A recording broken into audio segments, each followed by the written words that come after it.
Everybody, welcome back to another exciting episode of the Stash Report from the Stash Project. Today is April 5th, 2021. We have a few kit releases and a few kit announcements as well. So, should be a halfway decent show. Yay. Uh, just woke up. I'm in a silly mood, so y'all gotta deal with it. So, in May, now this will mean this kit should be available this month here in the United States, possibly maybe Europe, maybe Canada. Looks like it's got an April release date for Hong Kong, but a Japanese release date of May for the Mercedes Sauber C9 1989. So that is a reissue, of course, of the Le Mans winning car from back in 1989, and as far as when the tooling was done, it's been reissued a couple of times in the past. You just sort of carried in the catalog and silently replenished, as Tamiya tends to do with most of their kits. It's been out of the catalog for a number of years now, most recently. And this is going to have a little sheet of photo etch added to it, also window masks added to it, cartograph decals doing the dirty work of that part of the kit as well. So a few little upgrades around the edges to one of the classics of the 80s type kits that they did back then. So it's a good kit in general. It's not going to stand up next to 1990s 2000s Tamiya tooling necessarily, but then again, a lot of the 90s 2000s tooling didn't actually have engines, whereas this C9, unlike the Hasegawa one, is a full detail kit with an engine and all that stuff. So if you have been wanting one, haven't picked one up, this would be a excellent opportunity to grab one. Over at Aoshima, we got the releases for July of 2021. As we mentioned a few videos ago, starting in June, they're going to start reissuing the Grand Champion series, which we last saw about 15 years ago, and they're adding 4 more to that, which would be the 4th, 5th, or the 5th, 6th, 7th, and 8th kits in the line. They're probably going to reissue all 16 of them by the time the year's out, but you're going to get the what they call the Japan two-door late, which is a 1980s two-door Skyline, the Celica 1600 GT, the Ken and Mary four-door Skyline, as well as the 430 Gen Nissan Cedric. So those Grand Champion kits will be coming out in July. And the actual July kits are a reissue of the 98 Toyota Celsior Type C, a reissue of the MCR Fairlady Z. It's a 350Z. It's a tuner car, part of the Tune model car lineup, and the C-West FD3S RX-7 also getting a reissue. The two kits that are nominally new for the month of July, which are just barely modified reissues, they're going to be reissuing a couple of Hong Kong taxis. I guess this is sort of going along the lines of stepping outside of Japan a little bit, but staying within Asia, because you may recall from last month's announcements, they're doing that Taiwan police car. So they're going to reissue as a 1979 Datsun 220C, which is their Nissan Cedric, Nissan Gloria tooling they did back in 2012 as a Hong Kong taxi. They call it the famous silver screen taxi. So it must be the background, a taxi that was commonly in the background of a lot of those early, Hong Kong kung fu movies. They're going to add taxi parts specific to this kit. I don't believe that any of the taxi parts they have match the Hong Kong taxi medallion that goes on the roof. There'll be at least some decal work to this to convert it to a Datsun, as it is a Nissan Cedric and a Nissan Gloria as it comes in the box. The steel wheels and things like that, they're already in the box from a Japanese taxi version they did of this back in the day, back in 2013, 2014. But yeah, so that's a little bit of a difference there. And they're also going to reissue the Toyota NTP10, which is that weird bulbous new Toyota taxi they did several versions of back in 2019. And that is going, technically in Hong Kong, that is known as a Toyota Comfort Hybrid. So that also is, obviously, that thing is a taxi. So that'll be a taxi, again, with some Hong Kong specific taxi medallion, roof light parts, and a new set of decals. So, new kits, but trending with the Aoshima of the last 2 years, not any really new kits. Now, yeah, the Liberty Walk Hurricane is a new toolkit, and it will be out in June, but still, as we head into the area of time that would be considered to be the Shizuka Hobby Show, you would sort of expect something more impressive than redecaling a nearly 10-year-old model kit, but it is what it is. Also, they listed some pre-paint kits, which are the Ryosuke Takahashi FC3S RX7s. One will be the Akagi Showdown version from Volume 11 of Initial D, and the other one is the Hakon Showdown from Volume 41, excuse me, of Initial D. And those are, like I said, pre-painted kits. They're white Mazdas, and those are released for February of 2022. Those kits exist. I don't believe there are any new parts added to those in terms of the contents of the box. Both of those cars, I believe, exist in the format that they're announcing as far as what race they're from. That's what the Showdown is from. It's race, is a hero car racing another hero car in the manga series. But apparently painting them white causes them to knock them out for months and months and months and months. But yeah, if you're those pre-paint kits that we've mentioned numerous times in the past are pre-painted the whole way top to bottom. You just have to glue them together. And there'll be issues with where you cut parts off the runners and things like that not being painted. Obviously, they don't cut all the parts off the runners, paint them, and they just throw them in the box loose. They're painted on the sprue, but it's again, it's a weekend build type of thing. I have plenty of those pre-paints floating around in the Aoshima catalog in general. Another kit release that we have, or announcement rather, we have actually have pictures of, because it would mean nothing if I didn't have pictures, is from Ebro, and they're going to be doing a Tyrrell 005 from the 1972-1973 F1 season, Elf-sponsored car. And what is allegedly different here is they have a new engine included here. I'm going to assume maybe the front suspension is new, as well as maybe some of the dashboard details as well. This just got announced this morning. I haven't had a time to really dig into, plus I don't know that much about F1 cars, let's just be honest, that to dig into to see exactly what would be different between this kit and the other early Tyrrell cars that they've done in the past, because they've done a series of them now. I know that this is a Ford-powered car, so perhaps the entire engine is new, or there's just new pieces to it. I'm not up on who was powering the Tyrrell cars back in the 1970s, but for the 120 scale F1 fans, that is certainly something to look forward to. On the kit releases, we did get a number of kits out of round 2 to sort of finish up, actually, both February and March for these guys. And then we have, of course, some releases from Japan as well. So starting here in round 2, on the MPC side of things, we saw the reissue of this, the 1/32 scale Compact Pussycat from the Wacky Races series from the 1960s. They're going to probably reissue all of these, I believe. And again, I think there are 4 of these altogether. This would be the second one. The third one will be coming out in May. And yeah, so it's pre-painted, or not pre-painted, but it's already, everything's molded and colored, snap tight, the wheels roll. This was really legitimately a kid's toy from the Hanna-Barbera cartoons back in the 1960s. This is the first time that these have been available since the 1960s. So this will punch you right in your nostalgia feels if you're old enough to sincerely remember these. I remember them vaguely in the serial sense. They were still running these in the early 1980s when I was a kid, but not in the sense of being these 2 young buckaroos in the background of the box art there who clearly are in the 1960s, but that is back out for folks that are a fan of collecting the nostalgia feels. On the AMT side of things, you get reissue of this, the 1923 Model T Depot Hack. First time this has been available in 40-some years in this conversion. The 23T shares parts with a couple different AMT kits, but the Depot Hack and the Express Truck, which is basically the Depot Hack without the roof on it, is a pickup truck format. This is the first time this has been available in, like I said, for about 40 years now.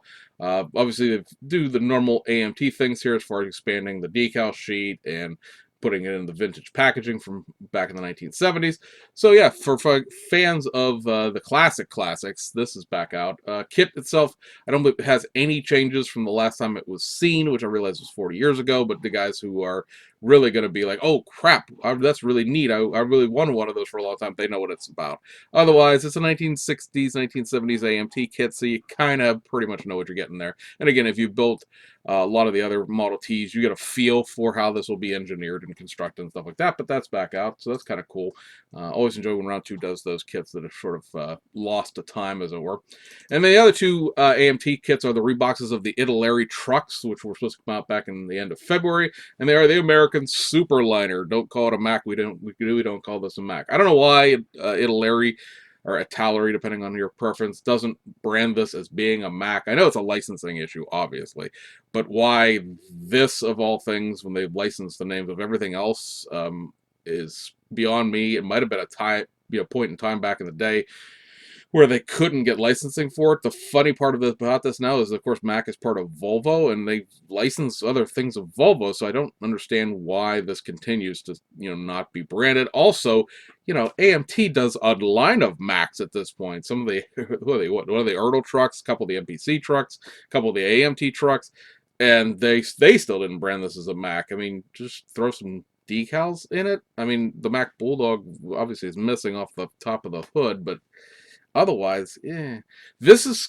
going to be more expensive than both of these are more expensive than the Italeri kit, but the other one you can't find right now. But this one, the Superliner, is still out by Italeri, and this is about $10 more than the Italeri kit is. So keep that in mind if you're looking to purchase it. This one's running about $75, $80, depending on where you buy it from, and the current Italeri kit runs $67 at my local hobby shop. So, there is that, and nothing, is what it is. Can't do anything about the prices on those. Obviously, and Round 2 has to pay Italeri, and then they have to pay the licensing themselves. Anyway, this is the other one. This is an officially licensed Ford product, thank God, and it is the Ford LTL 9000 tractor. Now, the most recent version of this available in an Italeri box is the tow truck. They don't offer. I'm assuming that you could just not put the tow truck bed on it and just have a tractor. I've not actually looked inside the box of one of those tow trucks in years. Like, do not remember off the top of my head. I like the Blue Beacon, don't call it a Blue Beacon truck wash in the background there. If you've actually, technically, I think it's an Eagle truck wash. But at any rate, it's not branded. But if you are a truck driver, you look at that and you're like, I know exactly, exactly what brand of truck wash that is. This, again, another Italeri kit, which I think I've said 3 times now, so now I'm just babbling because there really isn't anything to talk about with this. It's an Italeri kit, and now it's in an AMT box for more than I think it does cost more than the tow truck cost. My hobby shop has one of the tow trucks, but I'm not sure the tow truck is technically in the Italeri catalog. I think it's a piece of new old stock that my hobby shop's just hauling around. And so I don't know that it's a valid comparison to say, oh, well, the tow truck costs this and the AMT costs that, because if you can only buy the tow truck through eBay, that's not a valid price comparison. But anyway, that's kind of cool. I probably will pick that one up just because I like the LTL 9000. It's a sort of a period piece in the 1980s, and I really don't want the tow truck, so I might grab that one. I'm thinking about getting the Superliner as well, but I'll probably grab the Italeri one that's at the hobby shop because, again, $10 less. So that covers the domestic releases. Overseas, we saw a few reissues from Aoshima. Finishing out the March stuff is this. It is, of course, one of the Initial D kits. So this is Kaisuke Takahashi's FD3S from the Project D part of the Initial D multiverse, as it were. This is just a straight reissue of an existing kit, so that's back out. And then the competitive car, and this is the Hakon Showdown, if you will, is Hoson, or actually this isn't the Hakon one, this is Hoson Kozo's rather, R34 GTR from Project D. Again, it's a reissue of a kit that they did, I think it's about 3 years ago now, to update both these cars to the specification of this race. They are direct competitors in the race, as you can see clearly from this box art. And yeah, if you're doing something specific to Initial D and you're just like, there's a lot of Initial D cars out there, and some of them are connected directly to each other like this is, and other ones are just like parts of the series that they just happen to, oh, we have an AE86, why don't we do 15 versions of it, kind of thing. So yeah, that's back out there. And then these are actually going to be from the April releases, as I accidentally changed folders when I touched the touched the laptop there. Just a couple of wheel sets from April. So first up on the 14-inch wheel sets here, you've got the Shadow 5 lugs and the Heart 5 lug wheels as well. These are from the Grand Champions series. They're the shallow rims, which is what the H stands for on there. There's some deep dish rims of these available also. And then you have the SSR Werfen GT03s and the Leonhardt Bugle wheels in 20-inch VIPs available as well. Lastly, before we depart for this week, we got a release from Ebro. And this is some engine parts, some resin engine parts for their Brabham BT18 kit. This is a really limited, I'm assuming because of the resin components, this release. Hobby Search sold out of these the day they were released, so getting one, yeah, okay, might be a little bit hard. I'll show you another picture here in a second of what it all contains, but I believe this backdates the BT18 to the earliest version of the car, or it might be the latest version of the car. Honestly, couldn't tell you. There's like literally no literature for this that I can find offhand, because again, this dropped this morning as well.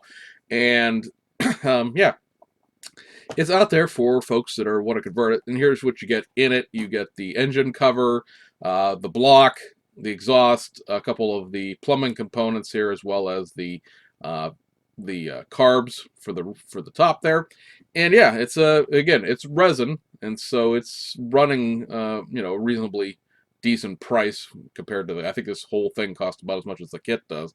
And yeah, it gives you the option to Cosworth up your BT18. So for the folks who are in the know and understand what the heck that would do to your car, hey, new parts for your existing kit. And again, those will drop fit into the BT18, which is sold separately. It's just the resin components on that. And yeah, guys, I believe that wraps this week up. We will be getting on Wednesday the Hasegawa June and July releases there. Be interesting to see what it comes of that, if there's any type of new Tool Automotive releases in there. Usually that kind of stuff would at least leak with kind of a hint or a tease at some point in time, so you kind of knew it was coming. Maybe it's time for the motorcycles to get a release. Maybe it's time for, they've been doing a lot of sci-fi anime type of things. Like the great big flying sub from, I can't remember what the series is, it was just there and it's gone. But at any rate, they've had a bunch of those kind of things. Maybe you get another release of something along those lines. And I would expect, of course, them to fully plumb in terms of racing, because we've gotten a couple of civilian releases here upcoming, racing versions of the Supra, racing versions of the GTR. The Levin exists. They could probably do some recycled rally kits, because all of those keep selling, and obviously I kind of keep buying them as well, so clearly they're selling.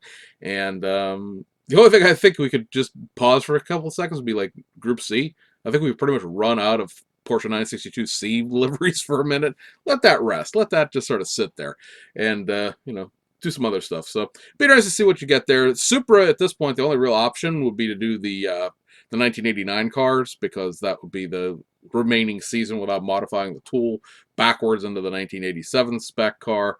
Yeah, so it'd be interesting to see what all comes of that, and we'll talk to you about it next week. So something to look forward to in the future. This week will be 19 weeks to Vegas, so time is already slipping by. When we started planning our vacation, we had 150 days. It was literally exactly 22 weeks, I think, or something like that, to the show. We are registered. We pre-registered on the 1st of April when it opened. I think I read this morning that they are very close to breaking the pre-registration record for all IPMS national conventions that they've done in history. So that's pretty interesting. It's only been open for about 5 days now, and they're already like at at the record. So the record's something along the lines of about 800 registrations, I believe. So yeah, should be a great big show. And certainly, again, looking forward to just taking a vacation this year. Not even so much COVID related, just a vacation. It's been a long time since there's been, again, no children on a vacation. So looking forward to that. I'm trying to think if there's anything else. Nope, I believe that is all the housekeeping we have. Appreciate everybody who watched it all the way to the end. If you're new to the channel, don't forget to subscribe, hit the bell for notifications, and we'll see you guys on the other side.